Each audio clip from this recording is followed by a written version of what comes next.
ኦርቶዶክሳውያን ወንጌል በሰርግ ተጀምሮ በሰርግ ነው የተፈጸመው። በሐዲስ ኪዳን ጌታችን ሥራ የጀመረው በሰርግ ነው። በሐዲስ ኪዳን ጌታችን ሥራ የፈጸመው በሰርግ ነው። ወይኑን ደም አደረገው። በዚያ በመጀመሪያው ሰርግ ቤትስ ውሃውን ወይን አደረገው። በመጀመሪያው ሰርግ ቤት፣ በመጨረሻው ሰርግ ቤት በቀራንዮ መስቀል የክርስቶስ የሙሽርነቱ ዙፋን ነው አለ ሊቁ። ቤተ ክርስቲያን ደግሞ ዘወትር አሁን ያልኳችሁን ቃል ትጮኻለች። እንዲህ ያለው ሙሽራ ያየ ማን ነው እያለች ታፋልጋለች። ምን ያደረገ? በስጋውና በደሙ የደገሰ። ምን ያደረገ? በደሙ መፍሰስ መጠጥነት ዓለምን ያረካ። ምን ያደረገ? በመዋረዱ ያከበረ። እንዲህ ያለ ሙሽራ ያየ ማን ነው ብላ ትጮኻለች። ዓለምን የሚተዉ ሁሉ የክርስቶስ ሙሽሮች ይሆናሉ። ከዓለም ፍቅር የሚላቀቁ ሁሉ የክርስቶስ አፍቃሪዎች ይሆናሉ። በዓለም ማሰሪያዎች የማይታሰሩ በፍቅሩ የታሰሩ ሁሉ ዓለምን ይተዋሉ።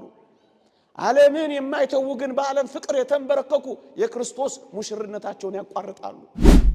ሌላ ሰርግ እኮ አለ። ሁለቱን ሰርግ ቤቶች አይደል ያሳዩዋችሁ? ሶስተኛ ሰርግ ቤት ደግሞ አለ። በስመ አብ ወወልድ ወመንፈስ ቅዱስ አሃዱ አምላክ አሜን። ክቡራን አበው መነኮሳት፣ ክቡራን አበው ካህናት፣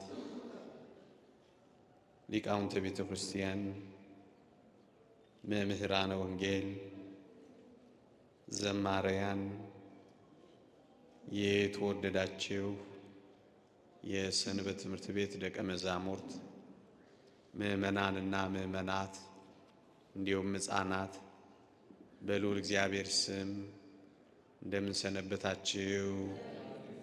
እንደምን አላችሁ? አሜን።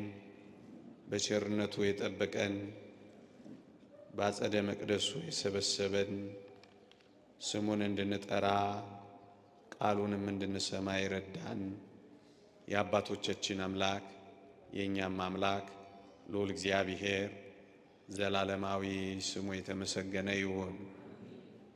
ለቀደምት አበው ለነቢያት፣ ለቅዱሳን ሐዋርያት፣ ለሐዋርያውያን አበው ለሊቃውንት የገለጸውን ጥበብ ምስጢር ለሁላችንም ይግለጽልን።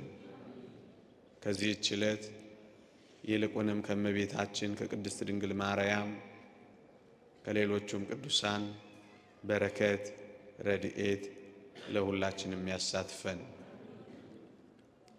ሰምተን ለመጠቀም እግዚአብሔር ይርዳን።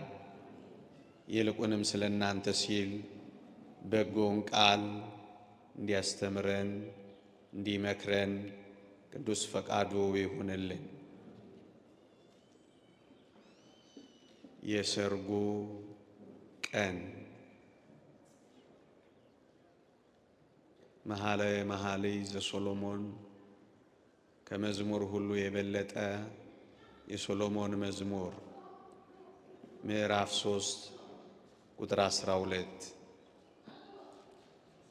እናንተ የጽዮን ቆነጃጅት ውጡ፣ እናቱ በሰርጉ ቀንና በልቡ ደስታ ቀን ያደረገችለትን አክሊል ደፍቶ ንጉሥ ሰሎሞንን እዩ ይላል።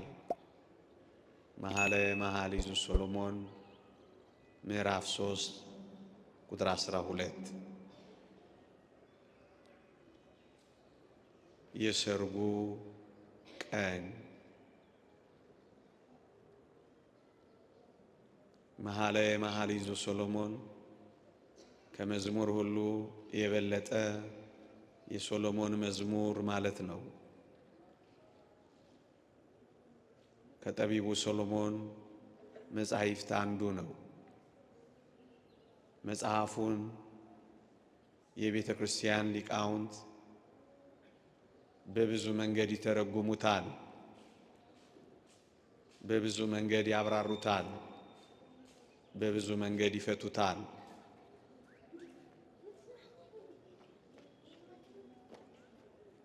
የመጀመሪያው ትርጓሜ የመጀመሪያው ማብራሪያቸው ይህ መኃልየ ዘሰሎሞን የተጻፈው በእግዚአብሔርና በእስራኤል መካከል ባለው ፍቅር ባለው ዝምድና ይተረጉሙታል።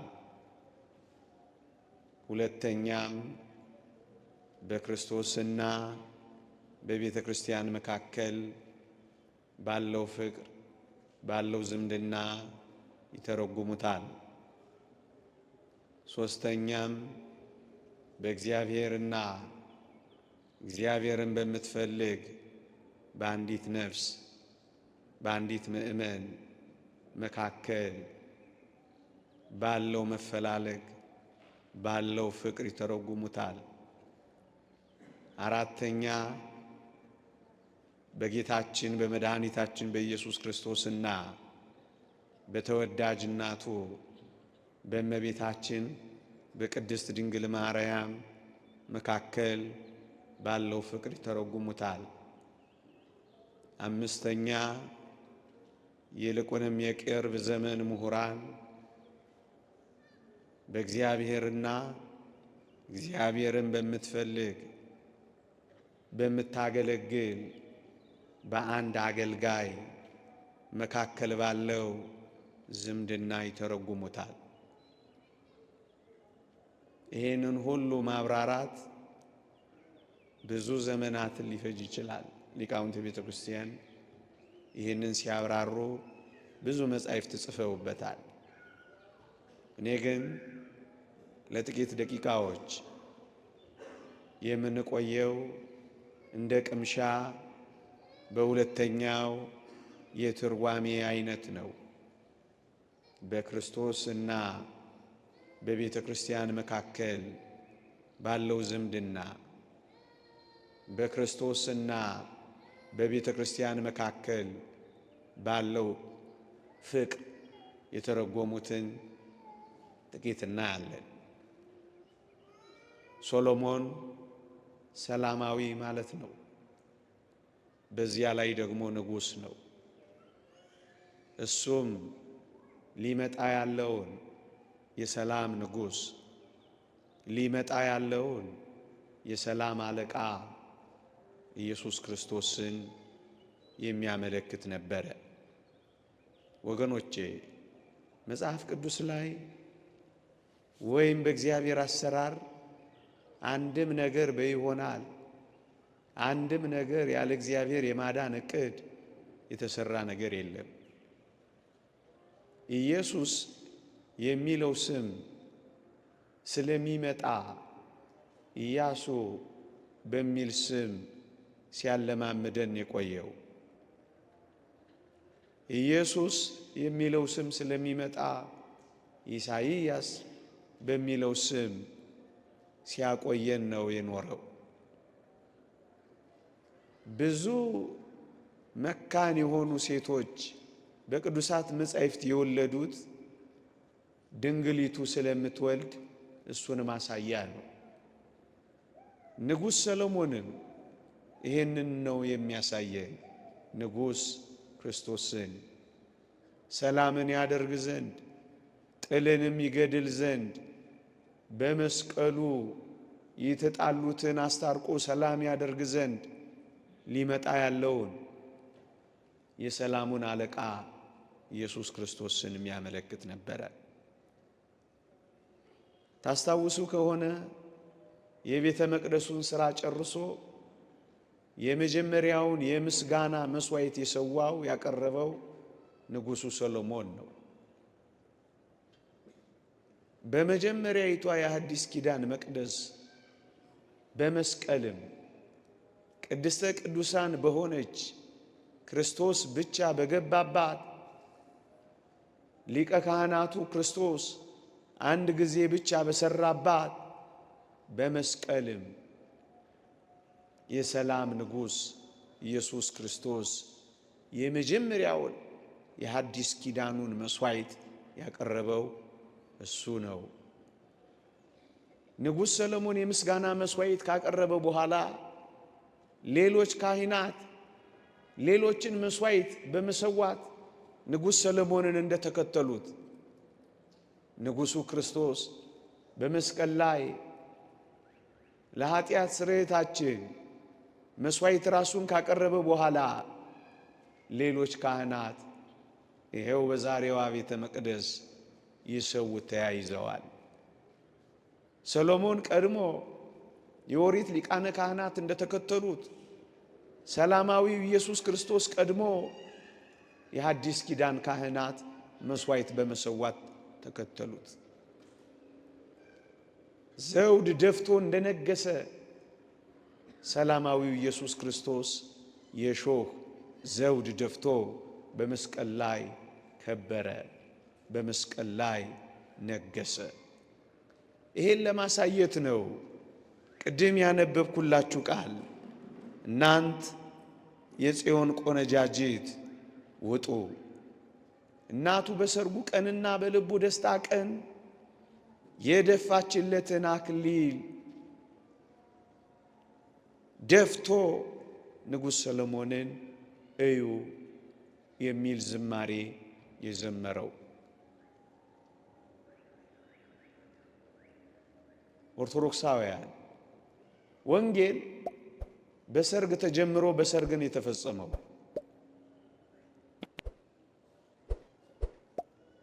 በሐዲስ ኪዳን ጌታችን ሥራ የጀመረው በሰርግ ነው።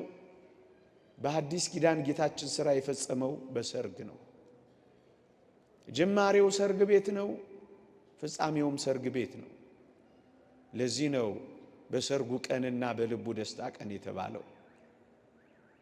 ይሄ የሰርጉ ቀን ይሄ የልቡ ደስታ ቀን የተባለው ምንድነው ካላችሁኝ፣ ዕለተ ዓርብ ነው፣ መስቀል ላይ ነው።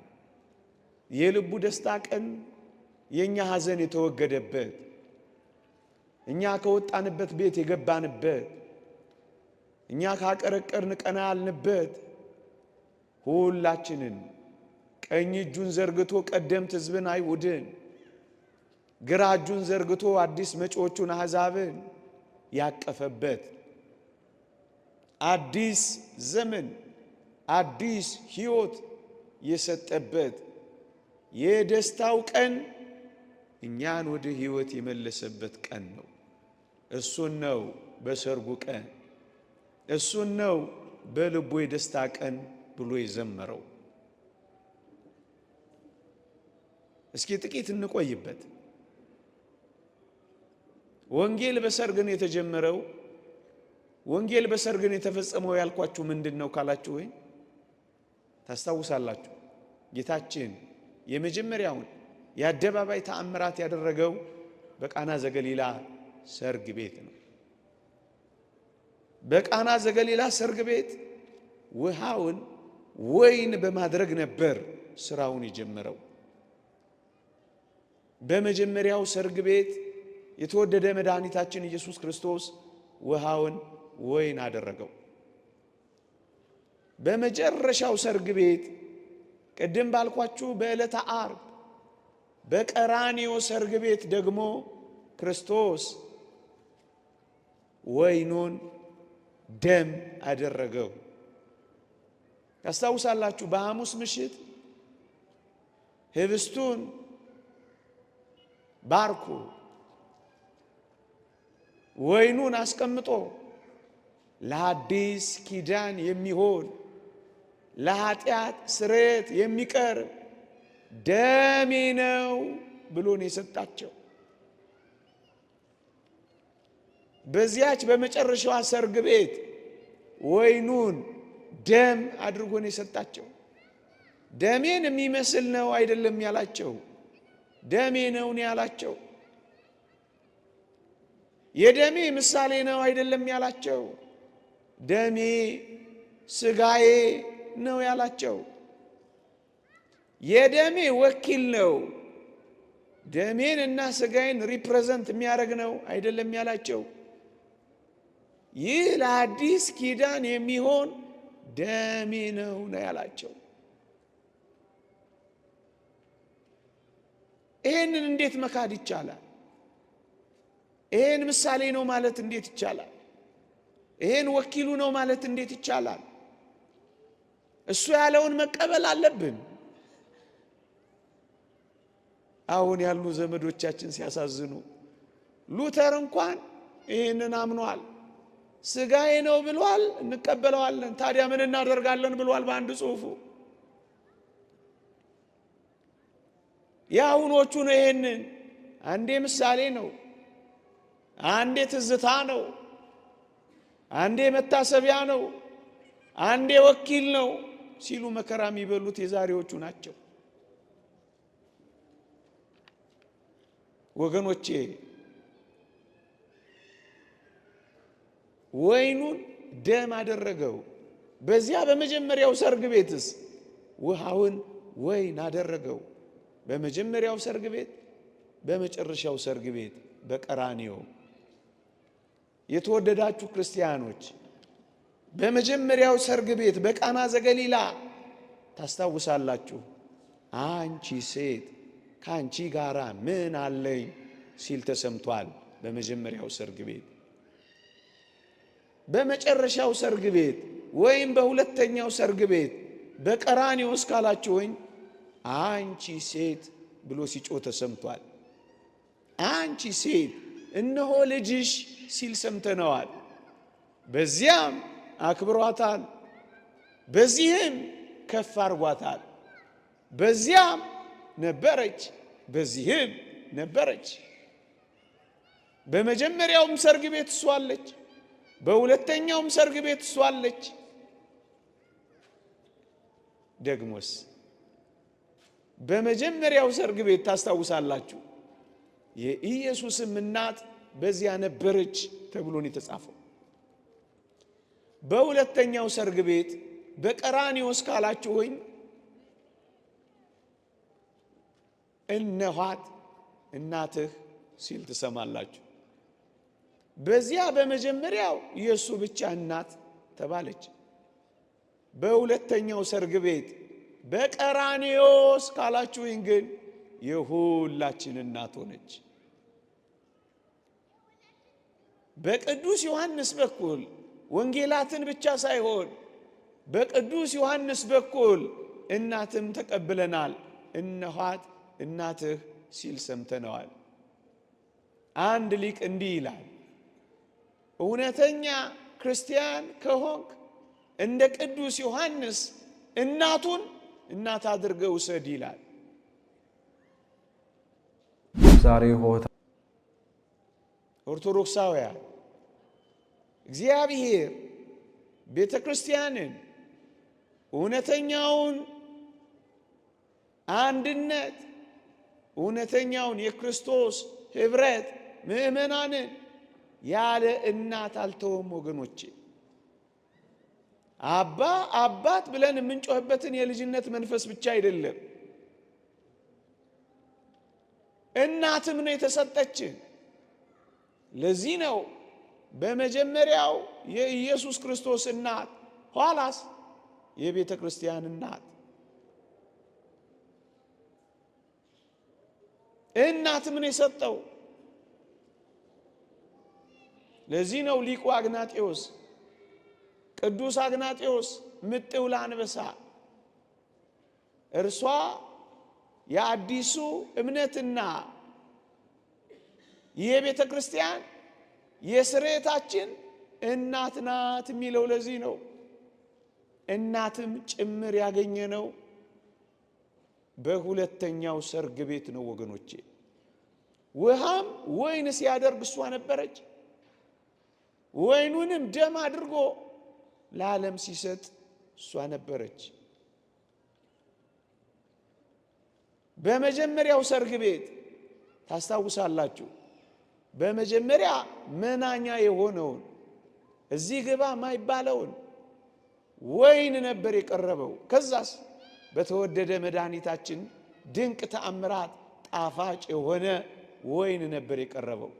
በመጀመሪያ መናኛው፣ ኋላ ደግሞ ጣፋጩን የተከተለው በመጀመሪያው ሰርግ ቤት። በሁለተኛው ሰርግ ቤት ያላችሁስ እንደሆነ በመጀመሪያ ሕማሙን እንደ መናኛው ወይን ሕማሙን፣ መከራውን፣ ሐዘኑን፣ ስቃዩን ነው ያየነው። ከዚያስ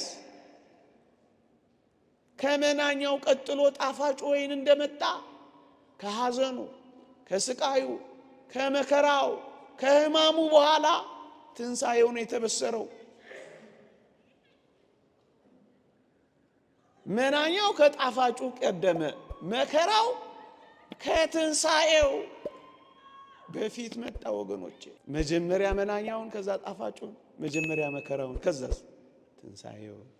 በመጀመሪያው ሰርግ ቤትም በሁለተኛው ሰርግ ቤትም ያየነው ይህንን ነው።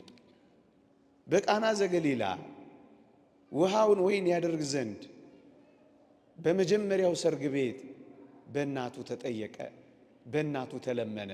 ውሃውን ወይን ያደርገው ዘንድ የእናቱ ምልጃ ሆነ። በእናቱ ተጠየቀ። በሁለተኛው ሰርግ ቤትስ በቀራንዮስ ካላችሁኝ ወይኑን ደም ያደርገው ዘንድ የአባቱን ፈቃድ ሆነ ይላል አንድ ሊቅ። በመጀመሪያው የእናቱ ኋላ ደግሞ የአባቱ፣ የእናቱንም የአባቱንም ፈቃድ የሚፈጽም ታዛዥ ልጅ ሆኗልና በመጀመሪያ የእናቱ፣ በቀራንዮስ የአባቱ ፈቃድ ሆነ። መታዘዙ በዚህም ተገለጠ። በመጀመሪያው ሰርግ ቤት የመጀመሪያው ተልእኮ የእናቱ ልመና፣ የእናቱ ጥያቄ፣ የእናቱ ምልጃ የተወደደው ልጇን ለአደባባይ ተልእኮ ለታላቁ ተአምራት ለማመን መግቢያ የሆነውን ውሃውን ወይን ማድረጉን ወደ አደባባይ ተልእኮ ማውጣቱን ተመልክተናል በመጀመሪያው ሰርግ ቤት። በሁለተኛው ሰርግ ቤት ያል እንደሆነ ዓለምን በክቡር ደሙ ያድን ዘንድ የአባቱ ፈቃድ፣ የራሱ ፈቃድ፣ የመንፈስ ቅዱስ ፈቃድ ወደ መስቀል ሞት አደረሰው። ዓለምን ለማዳን አበቃ።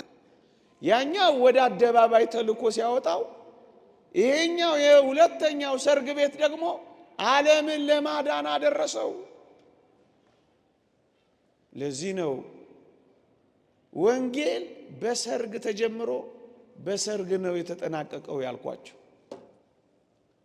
የልቡ ደስታ ቀን፣ የሰርጉ ቀን የተባለችው ይህችው ዕለተ ዓርብ ቀራንዮ ናት ወገኖቼ። ሊቁ ቅዱስ ቄርሎስ በረከቱ ትደርብንና እንዲህ አለ። መስቀል የክርስቶስ የሙሽርነቱ ዙፋን ነው አለ።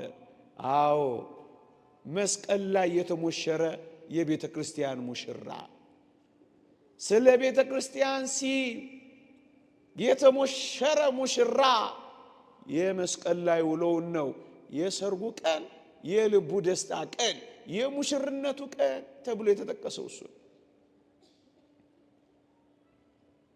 ለዚህ ነው ቅድስት ቤተ ክርስቲያን ምእመናን ዘውትር በቅዳሴዋ መኑ ዘረ የመራዌ ዘይጠብ ስጋው በጊዜ ከብካቡ፣ በሰርጉ ጊዜ ስጋውን ቆርሶ የሚያበላ፣ በሰርጉ ጊዜ ደሙን አፍሶ የሚያጠጣ፣ ምእመናንን የሚያረካ፣ በራሱ ሰውነት የሚደግስ እንዲህ ያለ ሙሽራ ያየ ማን ነው ብላ ዘውትር የምትጮህ ሁል ጊዜ ይህንን ጩኸት ትጮኻለች።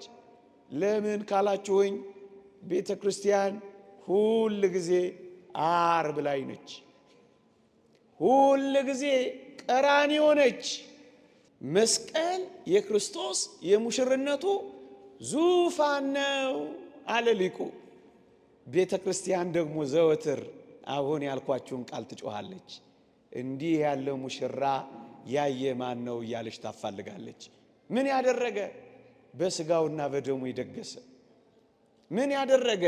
በደሙ መፍሰስ መጠጥነት ዓለምን ያረካ። ምን ያደረገ?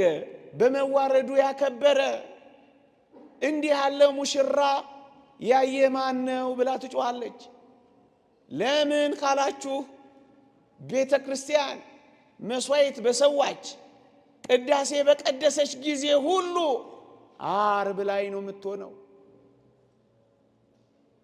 ወደ ኋላ ዓርብ ላይ፣ ወደፊት ደግሞ የዘላለም ሕይወት ውስጥ ነው የምትገባው ቤተ ክርስቲያን በቅዳሴ ሰዓት። ሁል ጊዜ ትኩስ ደሙ ጋር ናት ያለችው።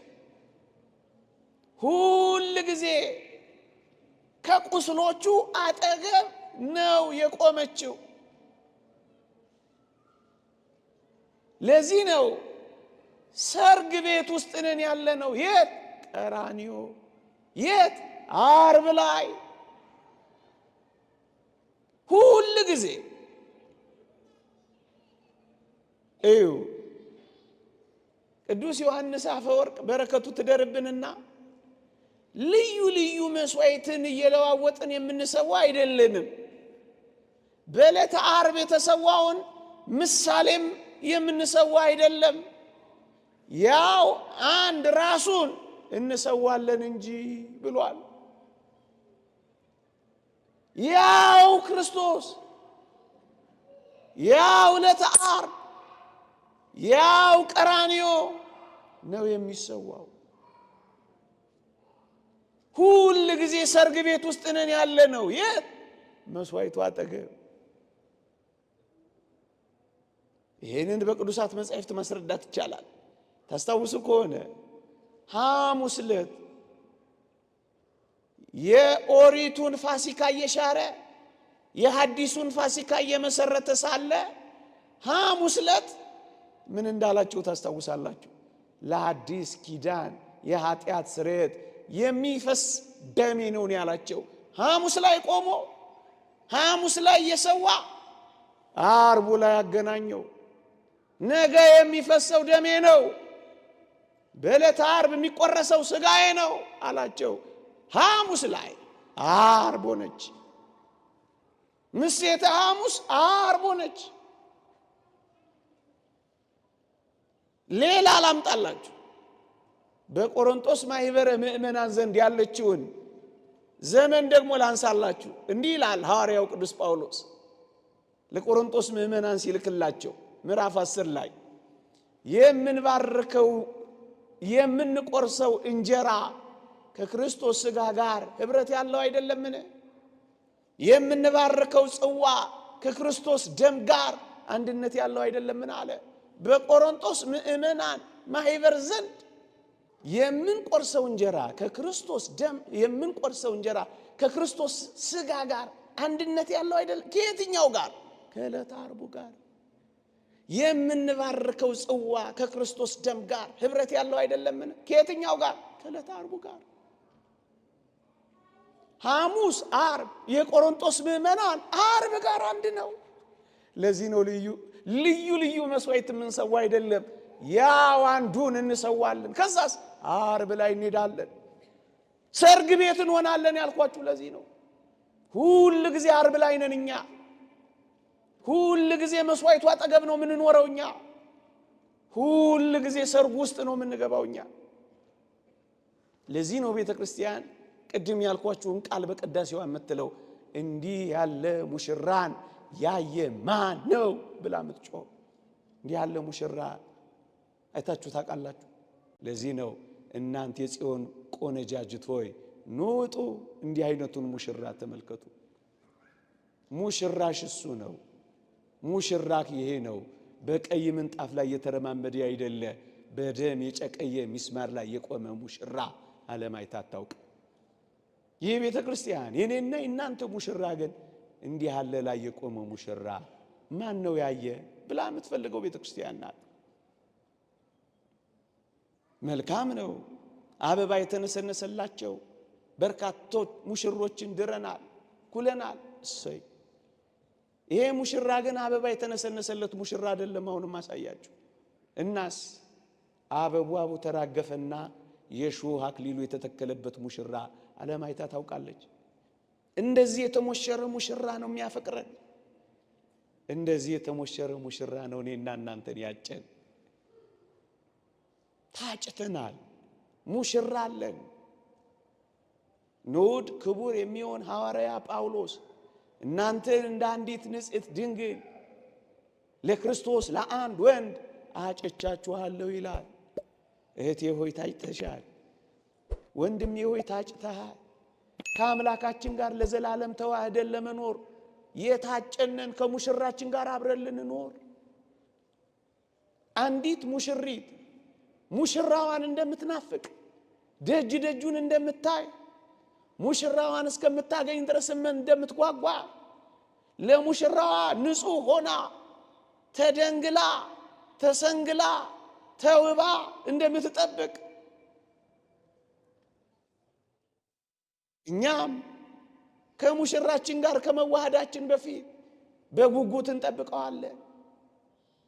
ንጽህናችንን ጠብቀን እንጠብቀዋለን። ያለ ድፍ ያለ ጉድፍ እንናፍቀዋለን። በር በሩን እናያለን።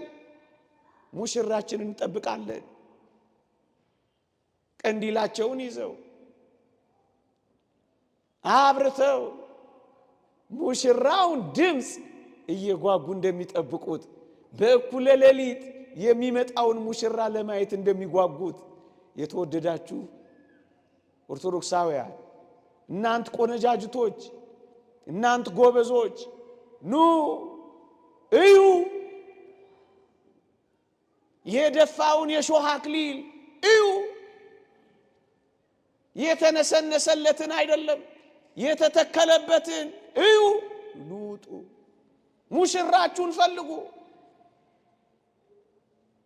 እንዲህ አይነት ሙሽራ ያየ ማን ነው የምትለው ቤተ ክርስቲያን እኮ ለዚህ ነው ወገኖቼ። እኛ ሽቶ የተረጨላቸው እኛ ሽቶ የተርከፈከፈላቸው ብዙ ሙሽሮችን አይተናል፣ ድረናል፣ ኩለናል። እሰይ ጥሩ ነው። ይሄ ሙሽራ ግን ሽቶ የተረጨለት ሙሽራ አይደለም። እና ምንድነው ካላችሁኝ የአይሁድ ምራቅ የተተፋበት ሙሽራ እንደ ጌታችን ያለ ማን ነው? ምርጥ ሽቶ አይደለም የተረጨለት የተርከፈከፈለት የአይሁድ ዋልጌ ቃላት የዘነበበት ሙሽራ አይታችሁ ታውቃላችሁ? መኑ ዘር መራዊ ዘይጠብ ስጋው በጊዜ ከብካቡ በሰርጉ ጊዜ እንዲህ አይነት ምራቅ የተተፋበት እንዲህ አይነት ሙሽራ ነው ያፈቀረን። ኑጡና አዩት፣ ኑጡና ተቀበሉት። ያማረ ልብስ የለበሱ በማይረግ ልብስ የከበሩ በሐር ካባ የደረቡ የተዋቡ ብዙ ሙሽሮችን ድረናል፣ ኩለናል። እሰይ ጥሩ ነው፣ ግሩም ነው እንኳን ዳር። ይሄ ሙሽራ ግን ያማረ ልብስ ያደረገ የማይረግ ጌጥም የደረበ አይደለም። እናስ በጣም ይገርማል። ቅዱስ መጽሐፍ እንደሚለው በደም የተረጨ ልብስ ያለው እንዲህ አይነት ሙሽራ አይታችሁ ታውቃላችሁ? በደም ልብስ ያጌጠ ሙሽራ ምድር አይታ ታውቃለች? ነቢዩ ኢሳይያስ እንዲህ ይላል፣ ከበላሶን ሀገር የመጣውን ሰው ጠየቅኩት ይላል። ልብስ ስለምን ቀላልኩት ይላል። እሱም እንዲህ ብሎ መለሰልኝ ይላል፣ የወይን መጥመቂያውን ብቻዬን ረግጫለሁ። ብቻውን ተሰቅሎ በደም ባጌጠ ልብስ ተነክሮ የተሞሸረ ሙሽራ ከኔና ከናንተ ሙሽራ በቀር ምን ሙሽራ አለን ወገኖቼ? የማን ፍቅር አንሆለለ? የማን ፍቅር አንበረከከ? የማን ፍቅር ከዚህ ሙሽራችን አራቀን? የትኛው ፍቅር ለመቀበል ተንከራተተን? የትኛው ፍቅር ጋር ተለመጠመጠን? ከየትኛው ፍቅር እግር ስር ወደቀን? ይሄንን ሙሽራ ተወን። እንዲህ አይነት ሙሽራ ዓለም አይታ ታውቃለች። ለዚህ ነው ቤተ ክርስቲያን እንዲህ አይነት ሙሽራ እዩ የምትለው፣ አፋልጉኝ የምትለው። ሶሎሞን ያለውን ተራቃበት እኮ ነው። ደጆቿ ሙሽሪት ደጆቿን በደሙ ትቀባዋለች ይላል መጽሐፈ ቅዳሴያችን። ደጆቿን በደሙ ያከበረች ሙሽሪት ደሞ አለች። ደጆች በምን ተቀቡ ይሆን? ደጆችሽ በምን ደም ከበሩ ይሆን? በሙሽራው ደም ነው። በምን ደም ነው? እንዲህ አይነት ሙሽራ አይታችሁ ታውቃላችሁ? ገጹን ከስር ከስር ላበቱን ከስር ከስር የሚጠረግለት ሙሽራ አይተናል። እሰይ ጥሩ ነው። ሜካፑን ከስር ከስር የሚቀባላቸው ሙሽሮች አይተናል። እሰይ ጥሩ ነው። እንዲህ አይነት ሙሽራ ግን አላየንም። ምን ካህናቱ የሚወርደው ደም አይኑን እየጋረደው መሬት ላይ ሲደፋና ሲነሳ የሚጠርግበት ሻሽ እንኳን የሌለው ሙሽራ አይታችሁ ታውቃላችሁ? ቲያትር አይደለም የማወራው። ለአንዳንዶች ተረት ሊሆን ይችላል፣ ለቤተ ክርስቲያን ግን ሕይወት ነው። እንዲህ አይነት ሙሽራ አይታችሁ ታውቃላችሁ? በተውሶ ሻሽ ፊቱን የጠረገ ሙሽራ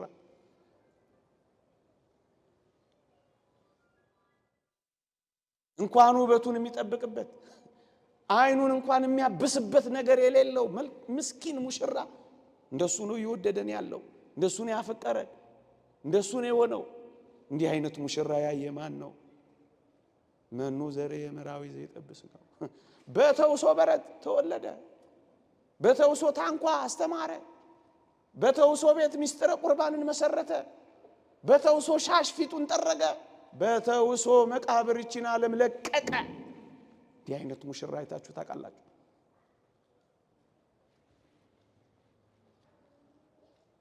ሚዜዎቹ ከስር ከስር የሚዘፍኑለት፣ ሚዜዎቹ ከስር ከስር የሚሸከሙት፣ ሚዜዎቹ ከስር ከስር አጀብ የሚሉለት አይደለም፣ አይደለም፣ አይደለም።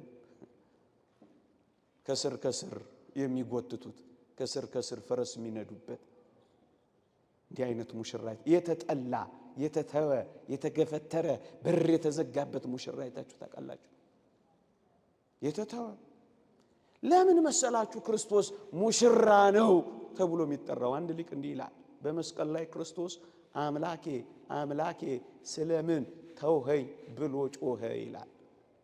ለምን እንደዚህ ያለ ይመስልሃል ይልና ሙሽራ እኮ ስለሆነ ነው ይላል። ምክንያቱም አንድ ሙሽሪት ወይም አንድ ሙሽራ የእናትና አባቱን ቤት ይተዋል፣ ከሚስቱም ጋር ይጣበቃል ይላል። ይተዋል። ሙሽራ የሆነው እኮ የተተወ ስለሆነ ነው ይላል። እህቴ ሆይ ስሚ፣ ዶሮስንም አዘንቢ፣ የአባትሽንም ቤት እርሺ። ሙሽሪት ስለሆነች ነው፣ ስለተወደደች ስለእመቤታችን ስለ ቅድስት ድንግል ማርያም የክርስቶስ የሙሽርናው አዳራሽ ሆናለችና እኮ ተትቷላ። ለዚህ እኮ ነው ሙሽራ የተባለው ብሎ ይተረጉማል አንድ ሊቅ። ዓለምን የሚተዉ ሁሉ የክርስቶስ ሙሽሮች ይሆናሉ። ከዓለም ፍቅር የሚላቀቁ ሁሉ የክርስቶስ አፍቃሪዎች ይሆናሉ። በዓለም ማሰሪያዎች የማይታሰሩ በፍቅሩ የታሰሩ ሁሉ ዓለምን ይተዋሉ። ዓለምን የማይተዉ ግን በዓለም ፍቅር የተንበረከኩ የክርስቶስ ሙሽርነታቸውን ያቋርጣሉ።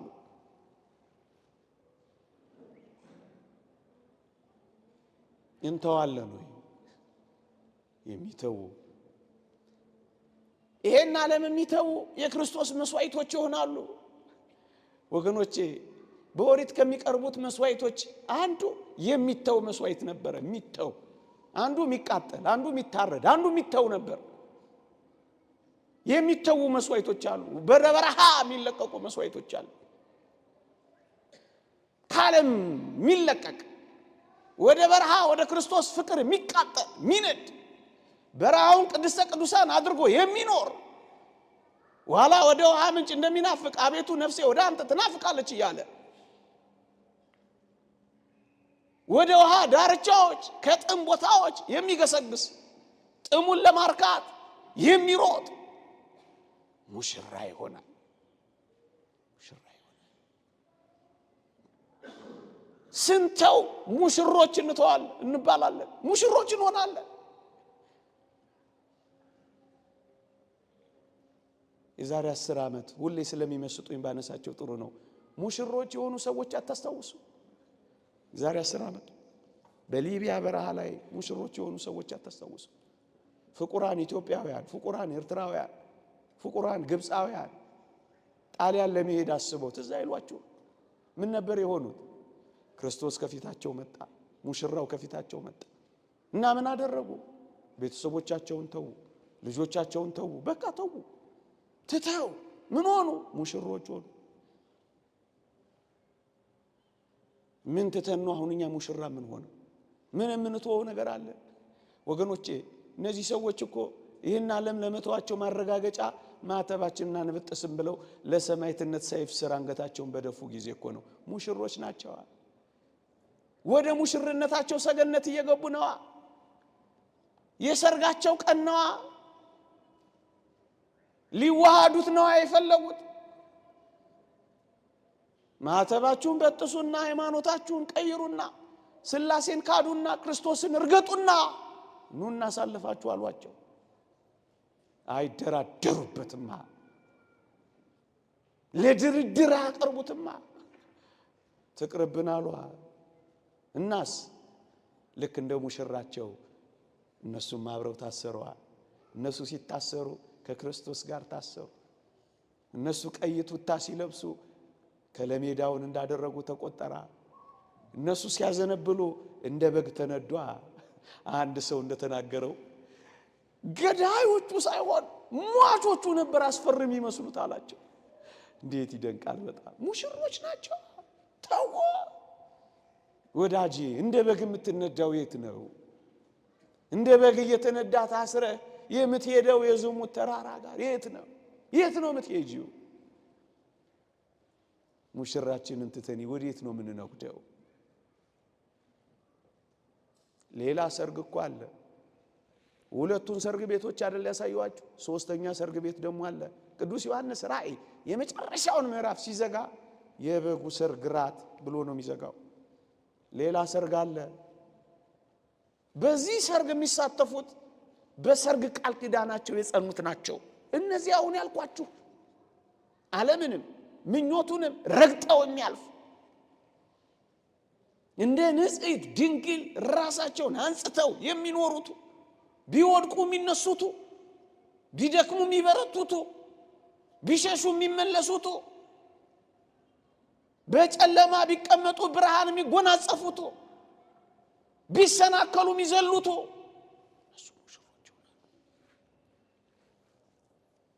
ቃል ኪዳን አጥልቀዋል። ወገኖቼ ቃል ኪዳን ገብተናል እኮ ስንጠመቅ ስንቆርብ ቃል ኪዳን እኮ ገብተናል። ለሙሽርነታችን እኮ ታጭተናል። እንዴ የቃል ኪዳናችንን ምልክት መስቀሉን እኮ ተሸክመናል። በልቦናችን እኮ ተክለናል። በህሊናችን እኮ አትመናል። የቃል ኪዳን ምልክታችን መስቀሉ እኮ ነው። ቅድም አልነገርኳችሁም? የቅዱስ ቄርሎስን ቃል መስቀል የክርስቶስ የሙሽርነቱ ዙፋን ነው ስላለ ያን ዙፋን እኮ ተሸክመነዋል። ንዑድ ክቡር የሚሆን ሐዋርያ ጳውሎስ እንደተናገረ ሞቱን ተሸክመን እንዞራለን እንዳለ ክርስቲያን እኮ እንደዛ ነው የሚኖረው። ሞቱን በልቡ አትሞ መስቀሉን በህሊናው ከትሞ ነው እኮ የሚኖረው። ቃል ኪዳን አጥልቀናል። ቃል ኪዳን አስረናል። የመስቀሉ ተከታዮች ሆነናል። እነዚያን ቅዱም ያልኳችሁን የሊቢያ ሰማዕታት አይኤስ የተባለው ያ ቡድን ምን እንዳላቸው አልሰማችሁም?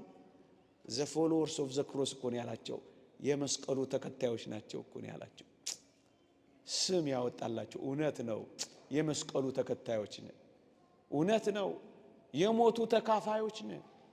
እውነት ነው፣ የሕማሙ ተጋሪዎች ነን። እውነት ነው፣ የመስቀሉን ቃል ኪዳን አጥላቂዎች ነን። ቃል ኪዳን ገብተናል። ቀለበት ያጠለቀችን ሴት ማን ወንድ ነው ቀና ብሎ የሚያያት? ያፍራታል፣ ይፈራታል። አሁን ነው ቀለበት እንደ ነገሩ የሆነው እንጂ ማን ቀና ብሎ ያያት ነበር? አንተ የተከበረች የታፈረች እኮ ነው። ቀለበት ቃል ኪዳን መስቀል ያጠለቀችን ምእመን ማን ይደፍራታል? ማን ይነካታል? ሰይጣን ቀና ብሎ እንዴት ያያታል? ያፍራታል። መስቀሉን አራግፈን ይሆን እንደዚህ መጫወቻ መራገጫ ይሆን ነው? ያላፈ አግዳሚ መጫወቻ ይሆን ነው? ከቃል ኪዳናችን አፈንግጠን ይሆን ምእመናን?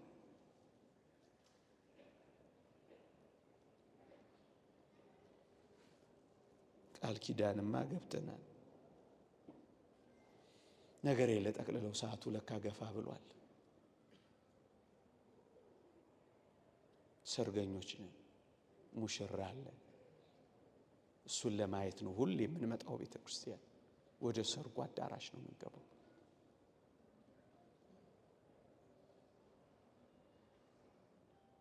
አባ ፋም ስለሚባል አባት ሰምታችሁ ይሆን? የሰማዕትነቱ ቀን ሲቀርብ ልክ ያን ቀን ሰማዕትነት የሚቀበልበት ቀን ላይ ነጭ ልብስ ለብሶ ወጣላችሁ አሉ። ነጭ ልብስ ለብሶ ከዚያ አጠገቡ ያሉ ጓደኞቹ አባ ፋም ምን ሆነ ነው ዛሬ ከወትሮ የተለየ ነጭ ልብስ የለበስከው አሉት አሉ። እሱም እንዲህ ብሎ መለሰ፣ ዛሬ የሰርጌ ቀን ነው አላቸው አሉ። የሰርጌ ዕለት ይላል ይሄ ነው። እየሰማኝ ነው? የሰርግ ዕለት ማለት ይሄ ነው። ጌታህን ሙሽራህን የምትዋሃድበት እንጂ ጨሳ ዋራው ጨሰ ብለህ የምትዘልበት አይደለም። የሰርግ ዕለትማ ጭምት የምትሆንበት፣ የሰርግ ዕለትማ በመዝሙር የምትዋሃድበት፣ የሰርግ ዕለትማ ወደ ሰማይ የምትሄድበት፣ ወደ ሰርጉ ቀን እድምተኛ የምትሆንበት፣ ነጭ ልብስ ለብሰህ በነጭ ዙፋን ተቀምጠህ የሰማዩን መና እየተመገብክ የለዘላለም ሐዘን የሌለበት ደስታ የምትኖርበት፣ ማጣት የሌለበት ማግኘት የምታይበት፣ እንኳን የሰማያዊው ደስታ የምድራዊው ደስታ እንኳን እንዴት እንደሚያበር አታውቅም። ውጡብኝ ውጡብኝ እንደማይል አታውቅም። ለዚህ እኮ ነው አባቶቻችን የሞቀ ቤቱ የሰላ ንብረቱ ለምን ይሄዳል ከሰው ሰርግ ሰርግ እያለ ቤቱ የሚሉት። ካገኘነው የማናጣው ሰርግ አለብን። ተዘጋጅታችሁ ኑሩ፣ ተዘጋጅተን እንኑር። ይሄ የመጨረሻው ህይወታችን ለክርስቲያኖች ለቤተ ክርስቲያን በተዘጋጀው ሰርግ ለመሳተፍ ከወዲሁ ያለውን የቤተ ክርስቲያን ሰርግ መሳተፍ። እሱ ምንድነው?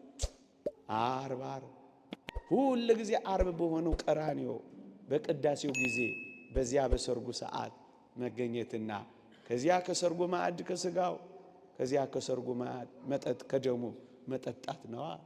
ሰርገኞች እንሆናለን።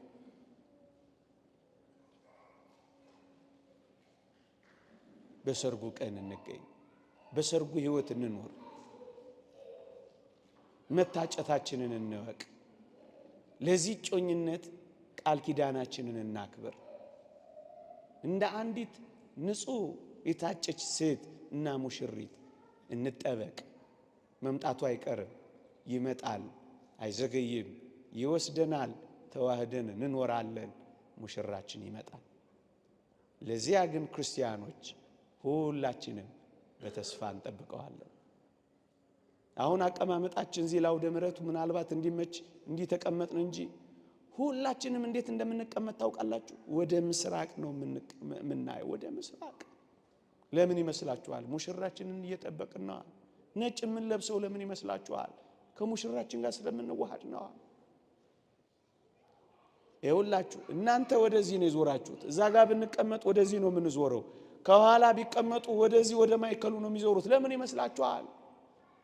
የሰማዩን መንበር ከበን ለመቀመጣችን ምሳሌ የሆነን ማሳያ የሆነን መገለጫ የሆነን እዚህ ጋር ደግሞ መሰዊያ አለን። መሰዊያችንን ነው ከበን የተቀመጥነው። ወብነ ምስዋዕ መሰዊያም አለን ይላል ቅዱስ ጳውሎስ።